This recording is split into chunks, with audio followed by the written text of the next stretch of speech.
علامہ صاحب یہ جو بندہ جان بوجھ کر نماز چھوڑ دیتا ہے پھر وہ کفر تک جو ہے مطلب بات چلی جاتی ہے، کیوں چلی جاتی ہے؟ تو پہلے تو یہ بتائیے۔ دوسرا، اس کی زندگی میں جو بے برکتی ہو جاتی ہے پھر وہی بات ہے کہ وہ جہنم میں کیوں ڈال دیا جاتا ہے، یعنی اتنا شدید ترین معاملہ، ذرا اس حوالے سے بتائیے۔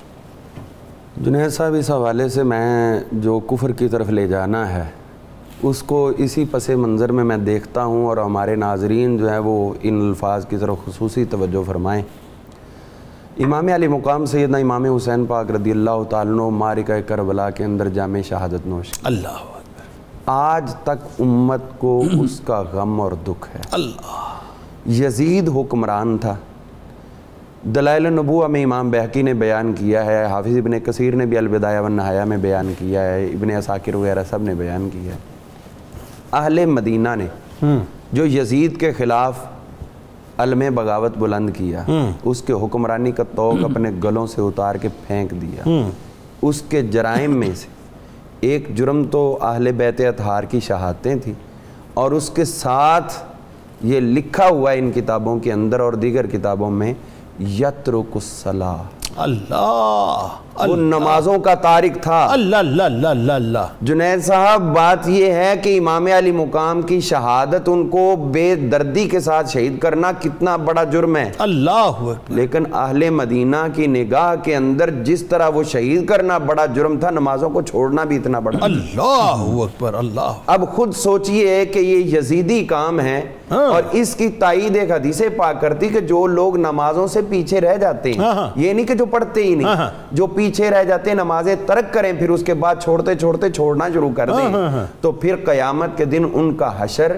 فرعون، نمرود، حامان اور شداد کے ساتھ۔ اللہ اللہ اللہ، کیسی بات ہے۔ یزید ایک سمبل ہے ظلم کا استعارہ، بالکل صحیح، اہل بیت اطہار کا سب سے بڑا ظالم، اور اس کے بعد کے اثرات آج تک اور قیامت تک رہے ہیں۔ 100% صحیح۔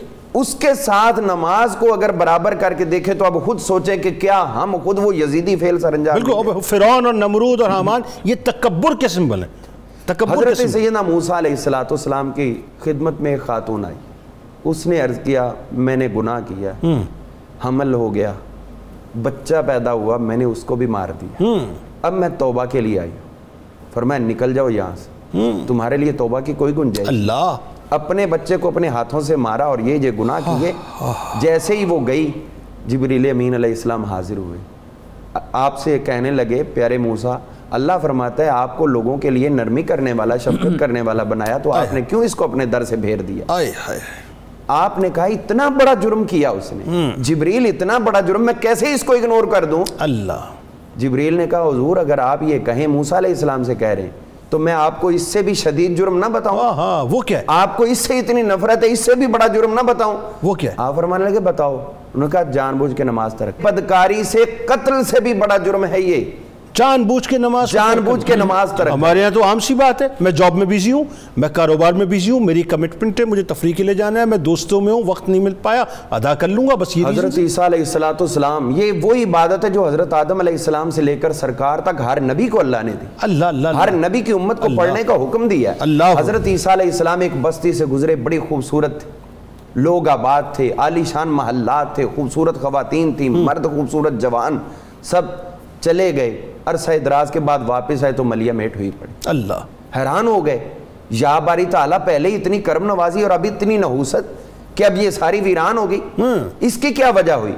تو جواب دیا پیارے عیسیٰ، بات یہ ہے کہ اس بستی کو ایک چشمہ سیراب کرتا تھا، اچھا، اس کے اطراف میں جتنی فصلیں ہیں اسی سے سیراب ہوتی تھی، اللہ، ایک بے نمازی وہاں سے گزرا، اللہ، یعنی اس کی نحوست اتنی، اس نے اس میں سے پانی لیا ہے، اس کے ہاتھ ڈلے ہیں، اس ہاتھوں کی نحوست یہ ہوئی کہ پوری بستی کے اوپر سے ہم نے اپنی برکتیں اور رحمتیں اٹھا لی، اور آج آپ جتنی نحوست دیکھ رہے ہو یہ ایک بے نمازی کے ہاتھ ڈالنے کی۔ اللہ